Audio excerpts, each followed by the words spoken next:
What's going on, y'all? Machiavelli Mills TV. Y'all hit that like button and hit the subscribe button. So, as many of you all who have been subscribed to my channel for a while, as many of you all know, I have two children. I have a 13-year-old daughter and a 4-year-old son, right? And so my 4-year-old son has an autism diagnosis, which is why I wear this puzzle piece pinned around my neck, right?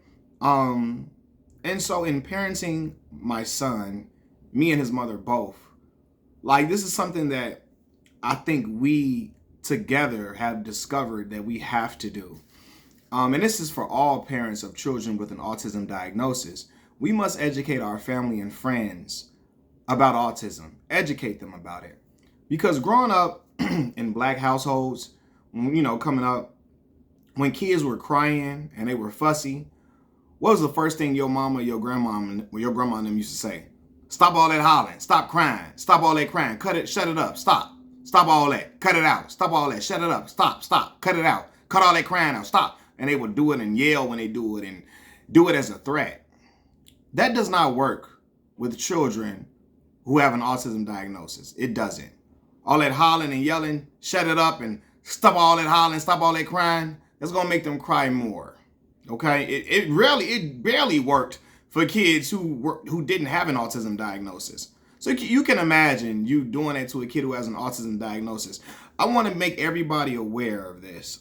Children with autism, they view things completely different. They communicate differently than other children.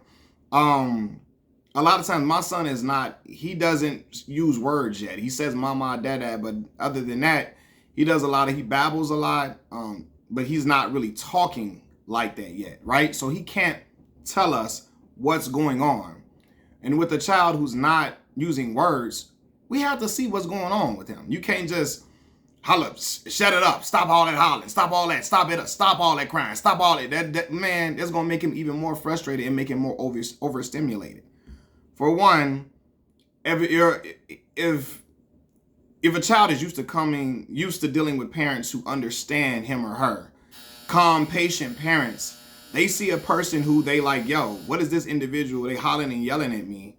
My mom and dad, they know I can't communicate in certain ways. They understand me. So when you got family and friends who think that, shut it up, stop all that hollering, that ain't gonna work. You have to correct them. Okay, and I say that because, there's gonna be times when you as a parent, you're gonna have to go places or do certain things. You're gonna need a babysitter. And you want to leave your children in the hands of someone who understands a child with an autism diagnosis, not a person that just hollers and yells and think they're going to whoop the child out of crying and being fussy and being overstimulated. No, they're overstimulated. Things are going on. You see a child in a public place and they're crying. It's not just because they're having a fit.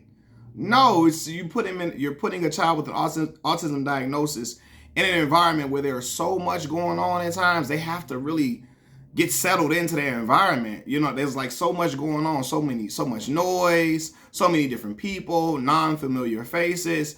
They have to process what's going on before, they're not just going to be just A-okay going into new environments with new people that they've never seen before in their life, or people they haven't seen in a while. They have to get adjusted, and hollering and yelling at them, that ain't gonna work. That is not gonna work. That's not gonna fix the issue. It's not gonna stop them from crying. And again, a lot of the parenting, especially as a Black man, right, and Black folks who have children with an autism diagnosis, we grew up with Big Mama and them, your grandma and them, and all them telling you to shut it up, be quiet, stop all that hollering, stop crying before I give you something to cry for. That ain't gonna work. It's not. And this is the thing. When our grandparents were coming up, there was not a lot of research about autism. There's not a lot of information on autism. There was not a lot of, I don't even know if it had a name or what year it really had a name at the time. I remember looking it up a while ago, but I don't remember off the top of my head.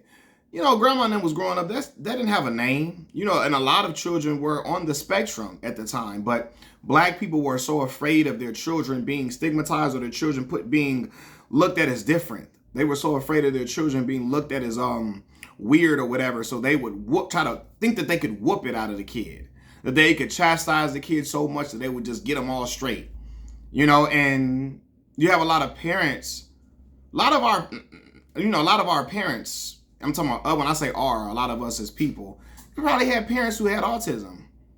And your grandmother and them just thought, oh, they were afraid that people were going to be looking at your child differently, or talking about your kid, or pointing fingers at your child, or looking at them wondering what's wrong, that they thought just beating the child, whooping them and hollering at them was just going to make things A-okay.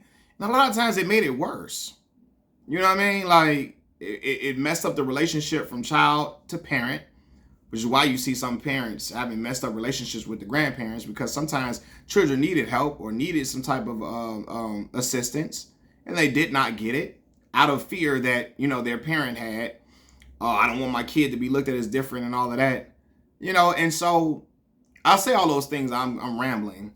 But I say all those things because our grandparents a lot of times are not educated about autism. Our parents aren't. You know? And I see a lot of people say things like this, especially on social media. You can't treat kids with autism no different. They ain't no different. Treat them regular. They are different.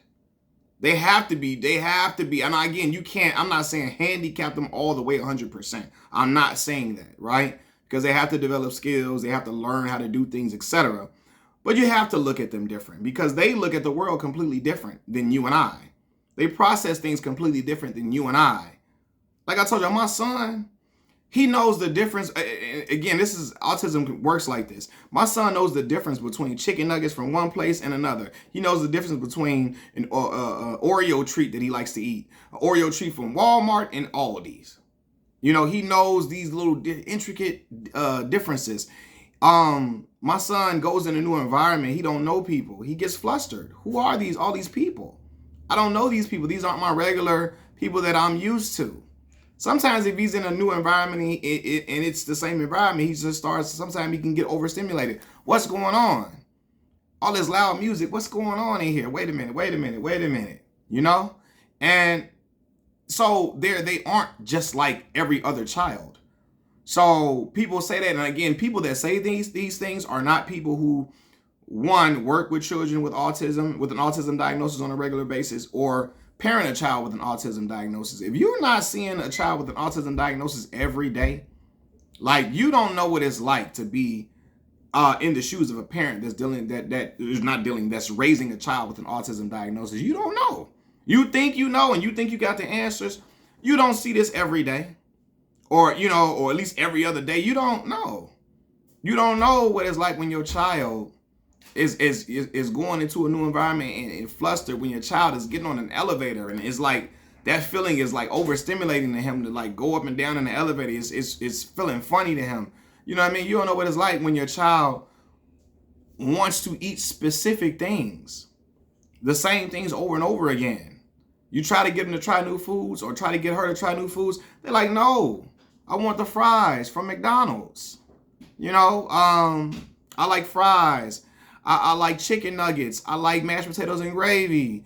I like waffles. I like pancakes. I like pancake on a stick. I like I'm trying to think of other things my son likes. I like yogurt, but I don't like regular grilled chicken. I don't like baked chicken. I don't like fried chicken. I don't like the fries that are from Wendy's, etc. You know, and a lot of people be like, man, and again, sometimes a child will warm up to certain things, of course, but you know, older parents, our parents in general, not just older parents, that aren't familiar with autism or not informed about it, they just think, oh, he being picky. He don't want to eat stuff. He just want to eat. No, certain things, certain textures, they deal with sensory. Certain textures they don't like. Certain things they don't like. They don't like how it feels. I don't want that. You know, this feels a little rigid. I don't like that one. Now my son has gotten better with it, but when he was young, he's still young. He's 4 years old. But you know, when he was smaller, he feel a fry. It feels awkward. I don't want that one. Let me get the other one. I don't want this one. Let me get the other one. You know what I mean? And a lot of people don't understand it, man. These children with an autism diagnosis, they have sensory Sometimes it can be sensory overload. Sometimes they have sensory, they have certain things that mess with their senses. They're sensory based. I'm sorry. They're sensory based. That's the word I'm looking for. And yeah, and people would just think, oh, they being picky. They just being picky. Back in my day, we had to eat whatever it was. And yeah, okay. And if we didn't have anything else to give him, then okay, we would try that. But if we got funds to get him something else, or we're able to get him something else that he likes, then we're going to do that. Regardless of what grandma and them think and great grandma and them think and all of that, and your auntie and your great auntie and your great uncle and what they saying, they didn't deal with this. They don't even know a lot of them don't know what autism looks like for real.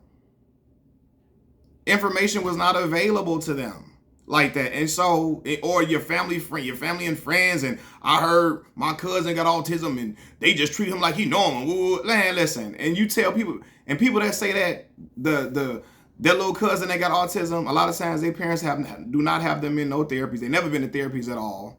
They're not getting proper help. You know what I mean? They're not getting none of the resources that they should be getting. And you just treat them like it's normal. And things aren't really going well. So you can tell me what your cousin them said and what you think their cousin said they think they should just treat them like that. And man, no. You know, so I just want people, we have to educate our family and friends about this. Hollering at them, tell them stop being picky, that ain't gonna work. Hollering at them, tell them shut up all that crying and cut all that out. No, that ain't gonna work. You know, you have to be patient with them. You have to see what's going on with them. Give them time to warm up to certain environments. They come up in an environment, everybody hollering and yelling and screaming. They're gonna be like, yo, what's going on? I'm just, I'm in a new environment, new situation. They need time to adjust to new environments. And a lot of times our family and friends, they don't understand that. So you got to educate your mama, your grandmamas, because if you want to go somewhere and want to go do an activity, you and your partner, you and your mate, or you by yourself and whatever, and you need a babysitter, they have to be educated so they understand how autism looks and how different it is. It's not just simple as shut up all that crying and they just gonna stop. And because our people have been used to doing that. Your mama and them hollered at you, tell you shut the F up and all of that. Think the kid's gone. That ain't gonna work. We gotta stop. We needed a new plan or new method anyway for years, even for kids who don't have an autism diagnosis. But with a kid with an autism diagnosis, you can't do that, man. We gotta educate them. We gotta do it, man, so everybody can be knowledgeable.